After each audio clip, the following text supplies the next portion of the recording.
මේකේ දවසකට 20000 පාරකට වඩා වෙනවා. හැබැයි අපි කවුරුත් ඒගල හිතන්නේවත් නැහැ. මේ දැන්වනත් ඒක වෙවි තියෙන්නේ. ඒත් මේ හරිම සාමාන්‍ය දෙයක් ඇතුලේ ජීවිතේම වෙනස් කරන්න පුළුවන් සුපිරි බලයක් හැංගිලා තියෙනවා කිව්වොත් අන්න ඒකයි අපි අද කතා කරන්න යන්නේ. ඒ තමයි හුස්ම. ඕ 20000ක්. ඇත්තටම දවසකට අපි ආසන්න වශයෙන් ඔය තරම් වාරයක් හුස්ම ගන්නවා. මේ නිකම්ම නිකන් ඉලක්කමක් නෙවෙයි. මේකෙන් පෙන්නනවා අපේ ජීවිතයේ හැම තත්පරයක්ම මේ ක්‍රියාවලියත් එක්ක කොයිතරම් ගැඹුරට බැඳලා තියෙනවද කියලා. මෙන්න මේක තමයි මුළු කතාවේම වැදගත්ම තැන. හිතන්නකෝ අපේ ඇඟේ ස්වයංක්‍රීයව වෙන දේවල් කොච්චර දිනනවද? හදවත ගැයෙන එක, කෑම දිරවන එක මේ කිසිම දෙයක් අපිට ඕන විදිහට පාලනය කරන්න බෑ. ඒත් හුස්ම දැනීම විතරක් අපිට ඕන නම් පාලනය කරන්න පුළුවන්. අන්න ඒක තමයි පාලම. අපේ හිතයි අපේ ශරීරයයි සම්බන්ධ කරන පාලම. ඒ පාලම පාවිච්චි කරන විදිහ දැනගත්තම අන්න එතන තමයි බලය තියෙන්නේ. හරි එහෙනම් කොහොමද මේ බලය වැඩ කරන්නේ? මේක නිකන් මායාවක් නෙවෙයි. අපි හිතාමතා හුස්ම ගන්නකොට අපේ ශරීරය ඇතුලේ මොකද වෙන්නේ කියලා අපි දැන් විද්‍යාත්මකවම බලමු. හරි. මේ ස්ලයිඩ් එකේ තියෙන වචනේ දිහා බලන්න respiratory sinus arrhythmia. නම ටිකක් සංකීර්ණයි වගේ නේද? ඒත් මේකේ තේරුම හරිම සරලයි. ඒ කියන්නේ අපි හුස්ම ගන්න රිද්මයට අපේ හදවතත් නටනවා වගේ දෙයක්. හුස්ම ඇතුළට ගන්නකොට හද ගැස්ම ටිකක් වේගවත් වෙනවා. හුස්ම පිට කරනකොට ඒකේ සංසුන්ව හිමින් ගැහෙනවා. මේකේ නොප වෙනවා අපේ හුස්මයි හදවතයි අතර තියෙන සම්බන්ධය කොච්චර කෙලින්ම කොච්චර බලවත්ද කියලා. බලන්න අපේ ස්නායු පද්ධතියට ප්‍රධාන මෝඩ් දෙකක් තියෙනවා කියලා හිතන්න. එකක් තමයි අර කලබල වෙලාවට ආතතියකදී ඔන් වෙන fight or flight mode එක. අනික තමයි අපි සැහැල්ලුවෙන් ඉන්නකොට වැඩ කරන rest and digest mode එක. පුදුම දේ මොකක්ද දන්නවද? අපි හිතාමතාම ගැඹුරට හිමින් හුස්ම ගන්න එක හරියටම rest and digest mode එකේ ස්විච් එක දානවා වගේ වැඩක්. ඒක හුස්මකින් අපිට පුළුවන් ආතති හෝමෝන අඩු කරලා ශරීරයේ සම්පූර්ණ සංසුන් තත්වයකට ගේන්න. මේවා නිකම්ම කතන්දර නෙවෙයි. ස්ටෑන්ෆර්ඩ්, හාවර්ඩ් වගේ ලෝකෙ පිළිගත්ත විශ්වවිද්‍යාල පර්යේෂණ ආයතන වලින් මේක විද්‍යාත්මකවම ඔප්පු කරලා ඉවරයි. ඒ කියන්නේ අපි කතා කරන්නේ අපේ හැඟීම්, අපේ ශරීරයේ රසායනයන් පාලනය කරන්න පුළුවන් විද්‍යාත්මකව තවුරු කරපු වේගවත්ම ක්‍රමයක් ගැන.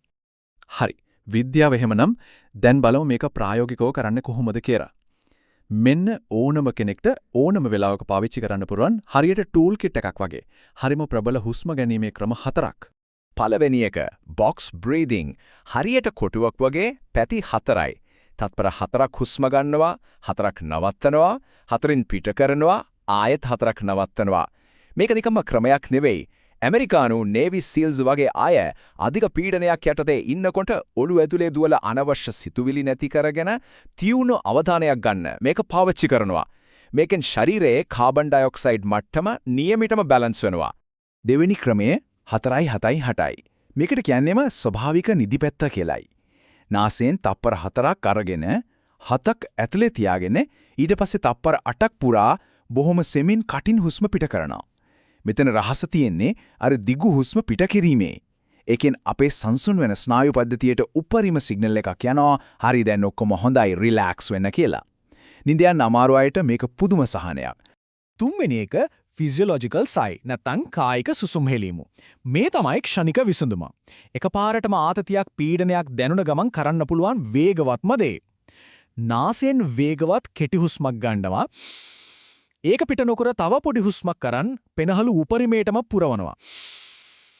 ඊට පස්සේ හිමිහිට දිග හුස්මක් කටින් පිට කරනවා. ස්ටෑන්ෆර්ඩ් ස්නායු විද්‍යාඥ ඇන්ඩ්‍රු හියුබර්මන් කියන විදියට මේක ඇත්තටම අපේ ශරීරය ආතතියකදී ස්වයංක්‍රීයව කරන දෙයක්. අපි කරන්නේ ඒක හිතාමතාම පාවිච්චි කරන එක විතරයි. අන්තිම එක cyclic hyperventilation. Wim Hof නිසා ලෝකෙ පුරා ජනප්‍රිය වුණු ක්‍රමයක්. ගැඹුරු වේගවත් හුස්ම 30ක් 40ක් එක දිගට අරගෙන ශරීරයට ඔක්සිජන් වලින් පහරක් දෙනවා වගේ වැඩක්. මේකෙන් ක්ෂණික ශක්තියක් මානසිකව නිරවුල් බවක් එනවා. හැබැයි මෙතනදී එක දියක් තදින්ම මතක තියාගන්න ඕන ආරක්ෂාව තමයි පළවෙනි දේ. මේක කරනකොට අනිවාර්යෙන්ම බිම හාන්සි වෙලා හරි පුටුවක වාඩි වෙලා හරි ඉන්න ඕන. කවදාවත් වතුර ළඟ හරි වාහනයක් පදවන ගමන් හරි මේක කරන්න එපා. ඒක හරිම භයානකයි. හරි. දැන් අපිට ටූල්ස් ටික තියෙනවා. ඒත් වැදගත්ම දේ තමයි මොන අවස්ථාවටද මොන ටූල් එක පාවිච්චි කරන්න කියලා දැනගන්න එක.